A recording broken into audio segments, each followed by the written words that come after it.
Right now we're here on Ruskin Mill Trust Gable Farm. This farm has been set up for 20 years to work with young people to offer therapeutic education in the landscape. So we have many young people, 16 to 25-year-old. They come here if they're struggling to learn in school, and we offer a special curriculum where they can work with animals and with the landscape and with vegetables and all natural materials. And then they can use those natural materials to produce crafts and food, and that is the curriculum that we offer, and their learning takes place within all these natural activities. My interest in working with Ruskin Mill Trust is this sense of finding out what lives in a place first. So I discussed earlier about the discovery of these 3 different geologies that live on this one site. That's an insight that then begins to play out both through the animal life and the plant life and into the human life that's here. So I think in a way we've become very contained in our heads, and in a way the most important thing is that we connect to place first, and then out of that begin to develop ideas that relate to the place.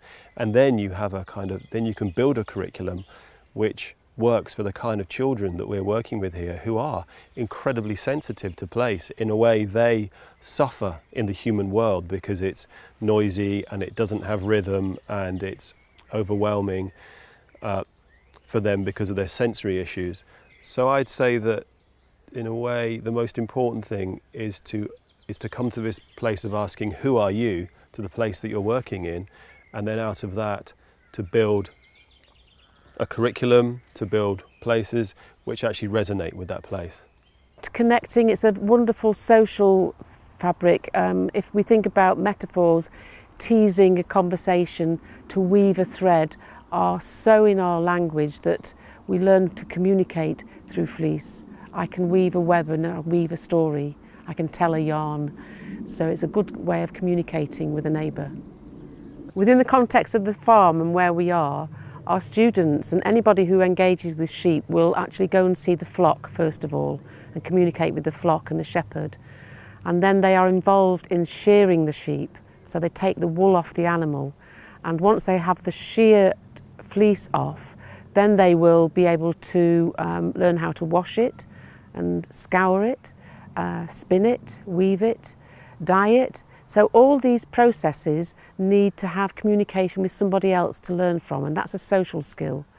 And the very fact of actually moving with the fleece enables somebody to engage with someone else through empathy and through warmth. So it's a very, very social material. All our students make slippers, and they put the slippers on their feet, so they're also learning how to walk in the footsteps of the sheep, because they're walking in fleece. So it's a very therapeutic process of pedagogy. To walk in the footsteps of somebody else is what we all aim to do by role modelling. So every item that a student makes has a warmth to it. It's a garment and a gift. Before you dig clay, the most important thing is to understand the human being himself. You have to understand yourself before you start digging clay. Otherwise, it becomes a material. We are born with this wealth around us. It is beneath our feet. It's very important for us to understand what is beneath our feet. And then if we can build a relationship with it, that is therapy on its own. So the digging and processing clay is the first way we engage with the mineral world. Always finding the rhythm to work with clay, either during the digging process or the processing of the clay or the making things on the table. Every process matters more than the items we make. The items gives us a bit of confidence once we see them being used by other people or given as gifts to other people. So it's quite important to see clay work as a process rather than a manufacturing process. Often the students, when they come over here, their background hasn't always been very holistic or healthy, so they've been exposed to lots of junk food. So when they come to over here in this college, it's the first time they eat actually organic food. and even homegrown food. And often initially there's a lot of resistance to it, to something what's so different for them. But they're working with the cycle of nature and working in the garden, on the farm, cooking the food. They establish this relationship with food, and they start changing them. And it's a real threshold experience for them then to start eating the organic food they have grown. And I think that's the only way of really engaging the students, by making a part of the cycle from the seed to table. And there's no part missing, so there's not suddenly a plate of food on the table. And actually they know exactly where the food is coming from. And having this engagement to the cycle, it will really help for them to appreciate the food, but also to look at the world in a slightly different manner, that things are connected and things are hard work to be able to grow. This is the Argent College rooftop garden. It's a workshop space for our young people, and it's just over a year old. We started planning it 2 years ago. And it's mostly a space for growing vegetables.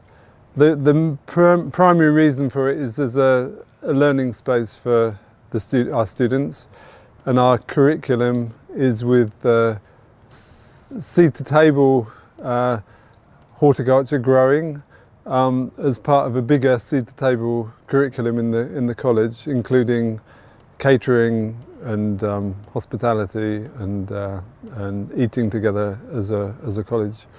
Also, for us, we see returning nutrients and fertility to the rooftop growing beds is important. So we compost our food waste and our green waste. So there's a circular economy in the building. When most young people come here, they've come from the cities, so they really haven't had much contact with animals before. So it's quite scary.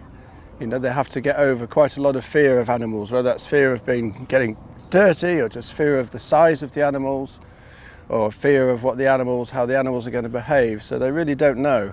But very quickly they usually learn.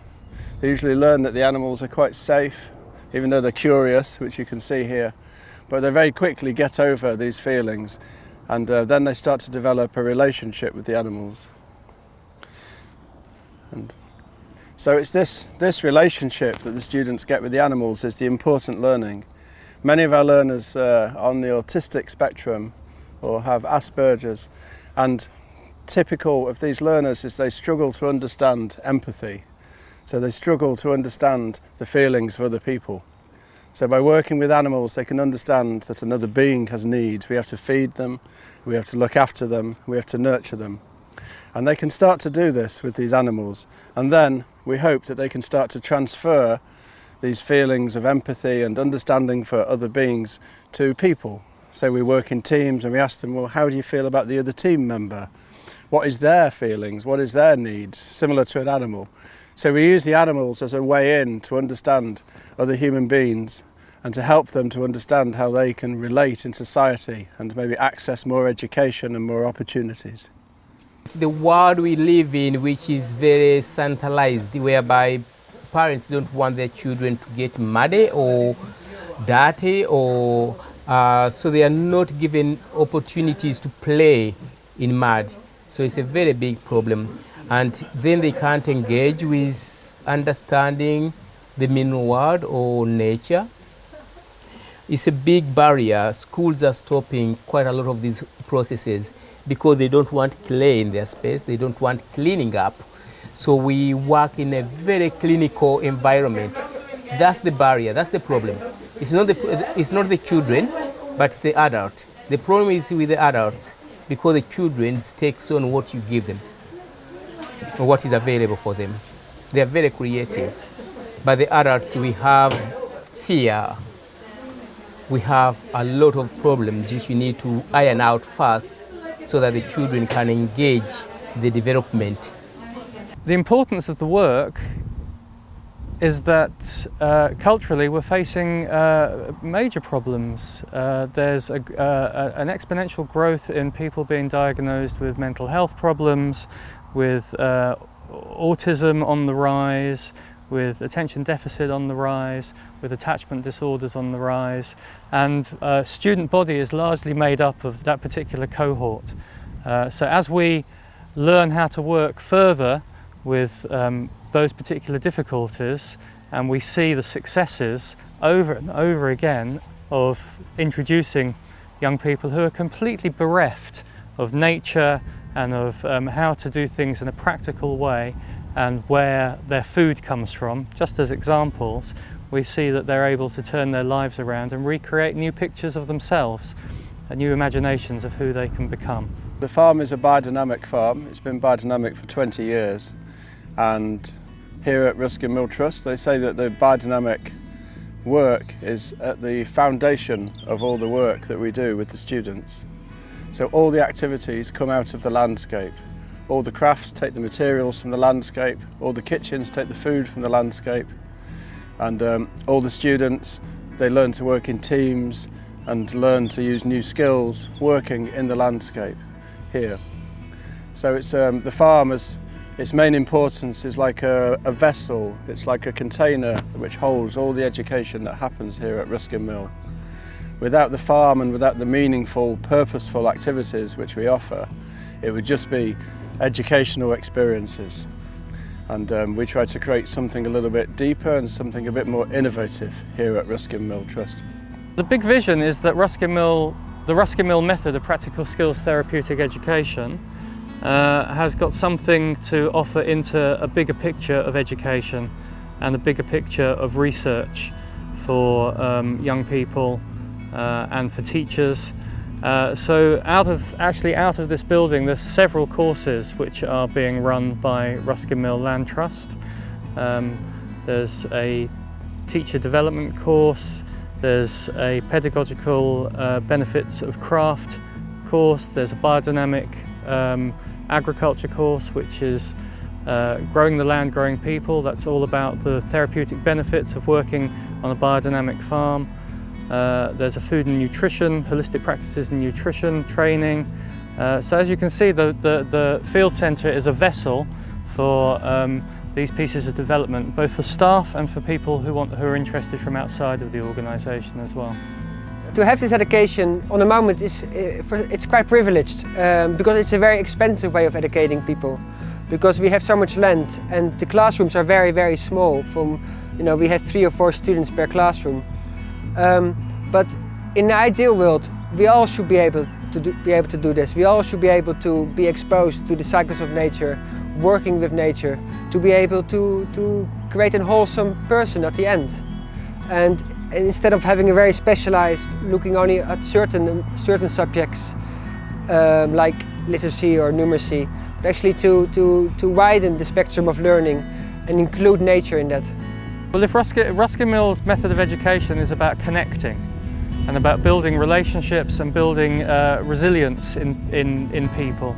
So if you can imagine a world where people feel connected to each other, they feel connected to the earth, they're able to actually have the resilience to see a day's work through, to work through processes together and build relationships which build communities together, then we're looking at a very, very different way of approaching how we structure life.